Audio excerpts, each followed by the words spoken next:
Hello, today we will guide you through how to optimize Zoom recordings for third-party video editors. If you plan to edit your Zoom recordings in another video editing program, it's a good idea to adjust this setting in advance. Turning on Zoom's option for third-party video editors can help make your recorded files easier to work with later, especially if you'll be importing them into external editing software for trimming, polishing, or publishing. To begin, open the Zoom app on your computer. Make sure you're in the main Zoom window before moving on, since that's where you'll find the account and settings options needed for this setup. Once Zoom is open, go to the top right corner of the app and click on your profile account icon. This opens the account menu, where you can access a few key preferences and app controls.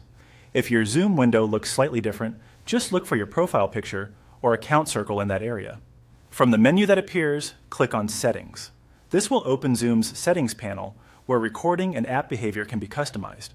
Take a moment here if needed, since Zoom includes several categories on the left side or across the window depending on your version. Next, click on Recording.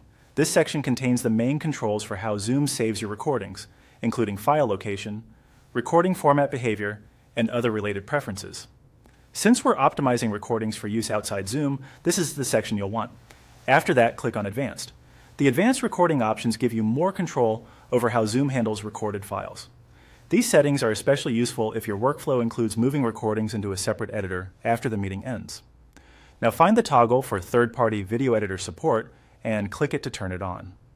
Once enabled, Zoom will optimize the recording format for compatibility with other editing tools.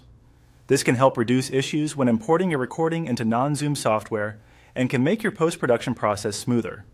After you switch it on, you're all set.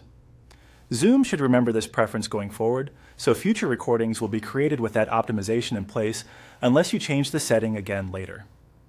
As a quick tip, it's best to enable this before starting an important meeting or recording session, rather than after the fact. That way the recording is prepared correctly from the beginning. And that's it. You've successfully updated Zoom to better support third-party video editors, helping make your editing workflow simpler and more efficient.